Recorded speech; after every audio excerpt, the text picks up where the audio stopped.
Praise the Lord. Dalaga na natin buhay nga Diyos.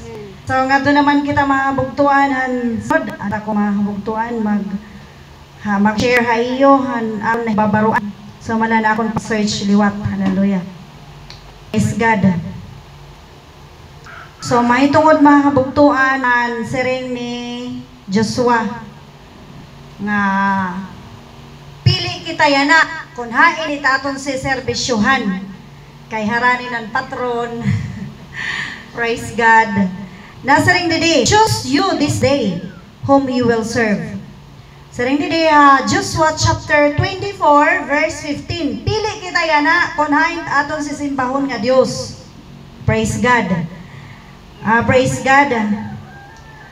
Which says, but if serving, Joshua chapter 24 verse 15, but if serving the Lord seems undesirable to you, then choose for yourselves this day whom you will serve. Saring ni Joshua nga kung para imo diri mo ginihingyap aton daw pasaw na waray-waray undesirable. Di ba kung hindi desire naton waray gud makakapugong. Kung magsimba gud kita ang Dios waray gud iton makakapugong. Pero kung isipon nimo nga undesirable undesirable diri hiya diri mo karuyag, diri mo gusto. Praise God. Basa tirakil waray-waray. Kung diri ka mo karuyag himpag-alagad ha iya pag diri ka mo yana. Adlaw kung hino ang iyo pag-aalagad pag-alagaron.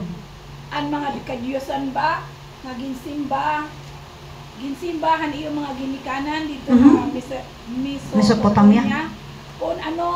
Kung ang kadiyusan han mga Amorihanon, kanay tuna amo ang iyo ginukyan. Bayan ang akon panimalay o haakon mag-aalagad kami hangin. Praise the Lord. As for me and my house, we will serve the Lord.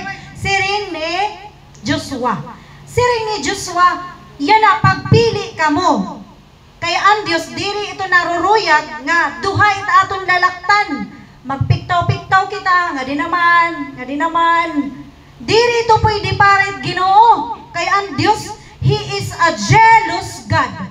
Ang atong Diyos, siluso iya nga Diyos. Nga maaram kita kung paano magselos mga kabugtuan. Nagkakaprag gurit mga balay. Nagkakaprag mga atok. Di sa mga siminto. Ginliligis iton parisan Yolanda mga kabugtuan. Bisan padagkon durong mga balay basta ang Ginoo magselos nani makaradlok maisog ang aton Ginoo. Praise God. Sanglit gusto niya magpili kita yana labi na kay mayo yana damon patron kabugtuan. Magpili kita kung hinot aton si serbisyuhan. Ang Dios ba nga nagalagad? Ang Dios ba nga tinuod nga Dios o ang Dios nga naghimo? Ang Dios ba nga Dios nga naghimo langit ang tuna or ang Dios hinimo ang mga tao, ang mga santo ninyo, mga San Isidro, mga San Miguel, mga kung ano-ano nila mga kabugtuan, San Pedro, nga mga Diyos-Diyos, kunino pa nila nga Diyos-Diyos mga kabugtuan, nga atong pagpipilian, kay siring ni Joshua para haamon magsiserbi, para haakon panimalay si serbisyuhan ko ang aton Diyos. Nasaring din mga kabugtuan, kay ano ngayon aton gimpapagpilian mga kabugtuan ni Joshua, kay ang unang panahon. Praise God, serve the Lord. Ipangari ang unang panahon ginsiserbisyuhan, han mga katawan ang ipapagpilian, mga kabutuan, ang panahon ni Joshua, ang tinuod niya Diyos naghimon langit o tuna, or ang Diyos ba, han ira mga kag-anak, kundiin mahuban ang mga kag-anak, ang mga ira ancestors, mga kabutuan, ang ira mga Diyos, han mga ira ancestors, amin mga Diyos-Diyosan, mga ribulto, hinimo lahang tawo, or ang Diyos, mga bugtuanan, mga Amorihanon. Praise God the Lord. Hallelujah. The Amorites were inhabitants of the land of Israelites. Ang Diyos ito mga bugtuan. Sugad-sugad amo na ito ang unang panahon ng mga Diyos. Praise the Lord. Kay gusto ni Satanas simbahon niya, kantahan liwat hiya, daygon liwat hiya. Praise God. Gusto ito ni Satanas. Kay nakanyong burbuutan na ito hiya. Kay Satanas nagpaburbuutan na ito. Amo itong imbuhat niya dito ha Garden of Eden. Sangit mga kabugtuan. Praise God. Siring ni Apostol Pablo din ha New Testament. Unang Korinto Kapitulo 10 versikulo 20. Praise the Lord. Nasiring din mga kabugtuan. No, but things which the Gentiles sacrifice, these sacrifice to demons and not to God. And I do not want you to have fellowship with demons. Praise the Lord. I do not want you to have fellowship with demons. Diri ba ito klarado hindurong nga mga pulong mga kabugtuan? Siring diriha unang Korinto 10 versikulo 20 mga kabugtuan.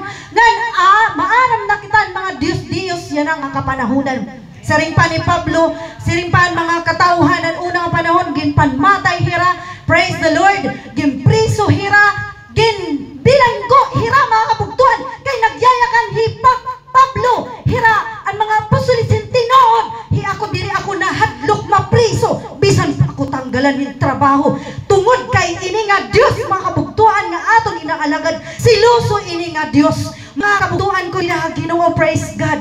Kinahanglan kita magmarig-on na pagpangalagad ang aton Dios. Kinahanglan mga kabugtuan mapili naton ang tinuod nga pagpangalagad ng Dios. Ini nga Dios diri pwede tiaw-tiawan. Siringan naton Ginoo mga kabugtuan. Praise God. Ano niya kanan naton hampulong Ginoo? Do not be deceived. Ayaw pagpalimbong. God is not mocked, for whatsoever man sows, he will also reap. Maaram na kita mga kabugtuan kung paano magsilos ito aton Ginoo. Siringan naton Dios ayaw ka paghimon ladawan o mga ripulto bisan pagkaparis adto langit. Bisan pagkaparis, bisan ani niya tuna ikaw paghimo kay ako nga Dios, abuguan ako nga Dios, ngan akon paparusahan, ngadto ay katulungan ikaupat nga salinlahi ang ayaw sumunod sa akin. Amo ito mga kabugtuan nga Romans chapter 1 verse 24, 25, 26, 27, 28 ang mga babae nagiging praise the Lord, ang mga babae naging tumboy, ang mga lalaki nagiging bayot tungod mga kabugtuan ng pagselos sa Diyos. Pero saringan ang atong Ginoo verse 6 mga kabugtuan saring din na Exodus chapter 20 mga kabugtuan verse 6, ngunit papagkitaan ko ng libon-libong kaawaan ang mga taong sumusunod at tumutupad sa aking utos. Sangit bisan pabakla, bisan pagtumboy, magnagalin tinuod niya Diyos, kakaluyan niya man paparaon anan nga iyong mga sala. Amo itong gusto ipadangat ang aton Ginoo, yan na ang akamunan. Pili kita, hayon, praise God. Ang Diyos nga naghimuhan langit nga ng praise God. Kay kung kita magpili, diri na kita ito magpinan matron, diri na kita maghandan patron, o diri na kita maghimo birthday kay patron kay birthday. Lord, aton ba ito magbuhaton mga kabugtuan? Sanglit damo it nagkakasakit, damo itong mga balatian, damo mga kakurian, damo mga kabugtuan ang kasakitan nga ginahatag ang Dios. Kay minahal kita han aton Ginoo, tinuod kita nga higugmaon, gimpapahinumduman kita han aton Dios. To God all be the glory. Amen.